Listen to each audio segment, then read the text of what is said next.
What is going on, everybody? Welcome back to the channel. Today we are driving a track car E46 M3. Now this is, being a track car, very far from stock. We have a cage in the back, a full exhaust, Turner, CSL style intake, harnesses, seats, TC Kline coilovers, the whole 9 yards. This is the owner with us. Hello. Glenn. This is his car, and you've had this for 10 years. Yep. It's been a bit of a project for you. How'd you get into this car? Like, what'd you like about it? Sort of. Well, I had an E46 M3, and then I read there was a newsletter that came out that the E46 M3 was the last analog car, and that sort of hooked me. And then I found this at EAG in Cincinnati like 9 or 10 years ago, and I bought it. I didn't realize what I had, but now that I have it, I would never trade it for another car. Yeah, I think there really is nothing like the E46 M3. So I'm very excited. We also have shift lights and this cool RTD self-centering shifter. Let's go on top of the road and see how this tracked out E46 M3 drives. The RTD shifter, so you put it in the first gear and it self-centers. So to go to second, you do something like that. Self-centers again. So for third, normally in a shifter, I sort of just push up, but in this case, I sort of have to push it that way. Third, fourth, we probably won't touch fifth, but fifth, sixth. Kind of a nifty design. Reverse is, you know, normal BMW.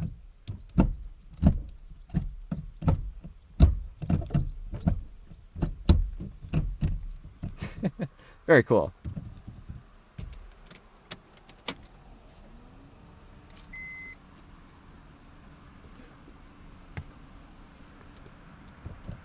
A lot to do. Nobody's stealing my car. Nobody's stealing this car. So there's a switch for the clutch pedal because it was not working, and yeah, my brain just sort of forgot how to start. It bypasses the neutral safety switch. Yeah. Oh my goodness.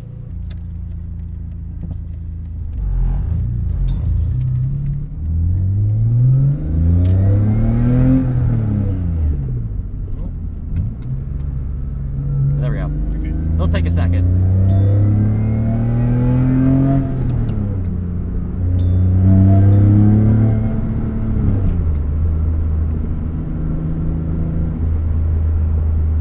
So some initial impressions of that Turner intake. It's very loud. Like it creates a very full experience. Honestly, that's really the best way I can describe the sound. Almost like as if you were just closer to the engine. It's very cool. Sort of a throaty sound. Yeah, very throaty. So you told me keep the revs over 3. Yep. Oh yeah, throttle response below 3 is.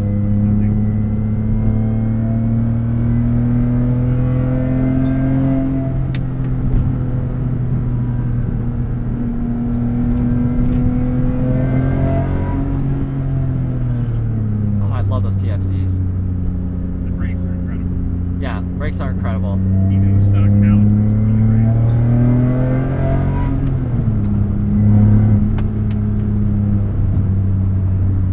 great. Shift light came on for like a second there. The bottom. Yeah. That's the bottom. I think it's at 54 higher or something.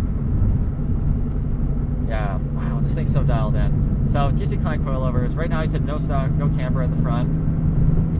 Correct. Yeah, the coilovers are still set up for track, so it's not that smooth of a ride. Yeah. And it's bumpy on the road. You're in Michigan, so you know it beats you up a little bit.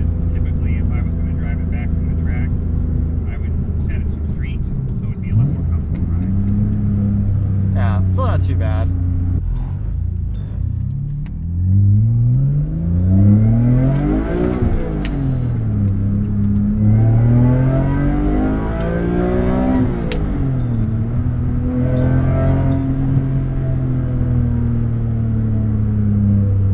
Feel that extra power up top. Oh yeah, anything over like 5,000 is throwing you back to the seat.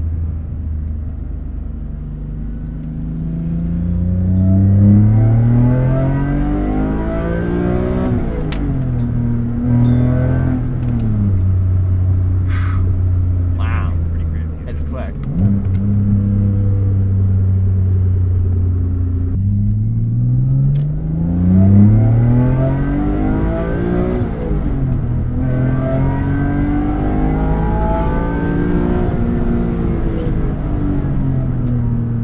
feel it up top though. Holy Oh, yeah. smokes.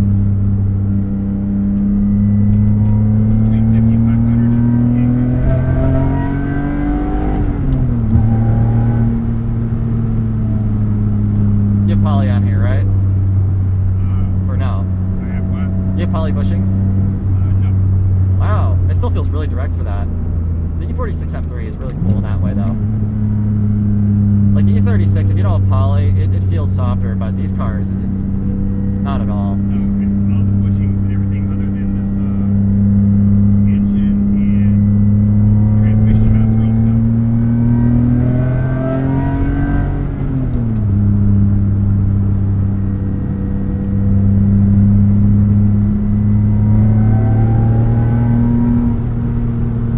After I got the CSL intake and the headers and the rest of the exhaust put together, the alpha and tune, it turned into a completely different car.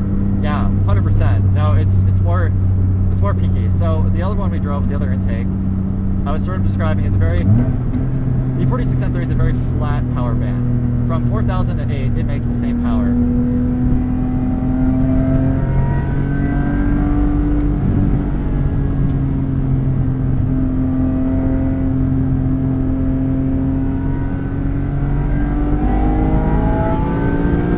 There you got the blinking red. Yeah, I caught that. So right at that point, then you need to Right, shift. that's immediately where you shift. Shift instantly. I think it's 7,100 or 7,200. Gives you plenty of room before the 8,000 red line. Yeah, You so hit the limiter. it's hard in third gear because it's just so much torque. I mean, as soon as you see that red, it's like, all right, on the clutch. Yep. Because it comes quickly. No, I see why you set it up that way, because especially the top end. Because it's going to take you 2 to 400 RPM to shift. So you don't want to be up at 8,000 because then you're just going to run up against the limiter. Yeah, you're losing power and you'll hit the limiter, and then, I mean, on track, that equates to lost time, Yep. which is not what you want. I mean, it's more engine wear or whatever, too. I mean, 8,000 is pretty safe for these, but some people have it stock and just put like 8,400 RPM, which is diabolical. But on my power curve between 7 and 8,000, there's virtually no increase in power or torque, so it's sort of pointless. You don't gain anything by going to red line. Exactly, yeah. There's no point in going to the red line, so you might as well just Shift it at the light. yeah, exactly. Shift it at the light. Keep it where it is. Oh, MR2 is getting a little hot there. Thank you, sir. I think you did that for us.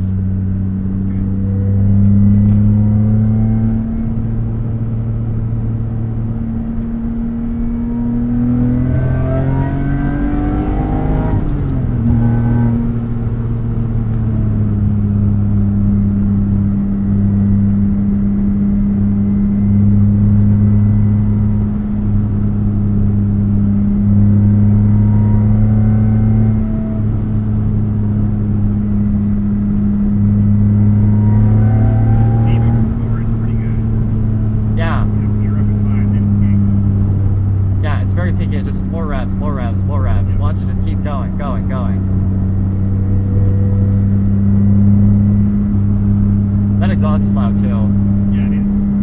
Trust me, it used to be unbearable before. It had a drone in it that made it painful to drive it. Yeah.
It has so much torque up top. Oh, I love those PFC pads. When I give somebody a demo, I do the acceleration Yeah, and I mean that was maybe half of the pedal. It has way more than that. It's just they're just such an amazing brake pad. I don't know where the van house is set at this, but around $4,000, I feel like I can feel or even hear a difference.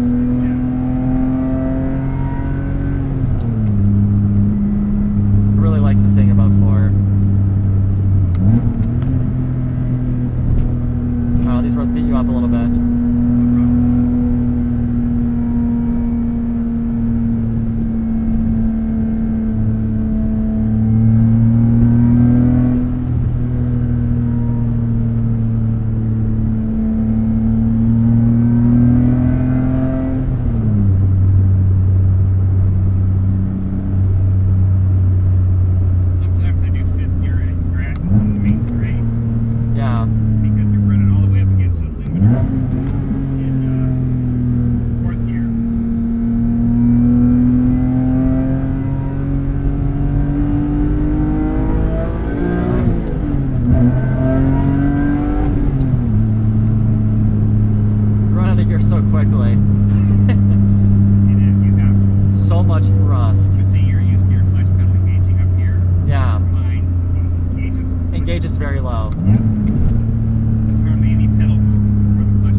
Clutch? No, it's actually the third one. So you're not nice to these cars. The one I blew up in Mid-Ohio was my fault. Oh. And then the other one, there was a throw-out bearing and a pilot bearing issue.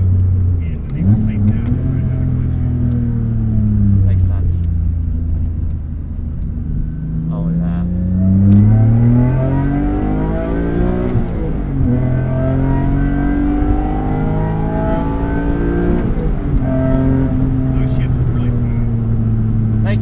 This whole car is very smooth. It's easy to... I actually really like the shifter. The shifter's great. It's nice, and like you just... It's a very direct motion. You pull it back towards you. Actually, that's hilarious too. The AC's been on the entire time, and it's still this quick. Oh no, I mean, well, also part of that is the fact that you've been driving smooth. If you're driving smooth, the traction control is not going to come on. Right.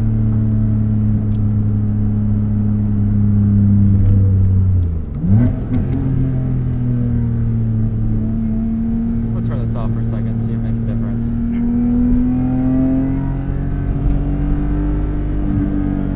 Hey, there's the amateur again.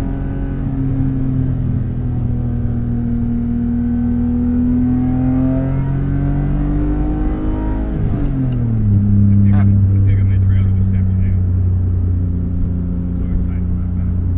Oh yeah, that'll be fun. Yeah, see, trailer this to and from track days. That's how you know it's a real race car. It's a track car. It's not a track car. Full-blown track car. It still has a license on it, but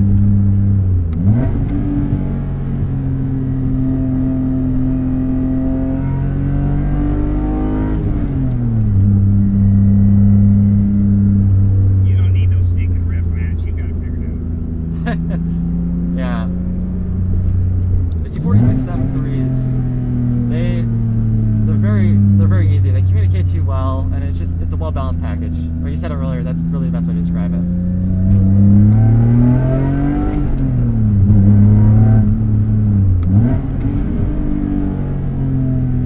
Oh, I thought it was closer. Ah, that would have been so cool. Oh well.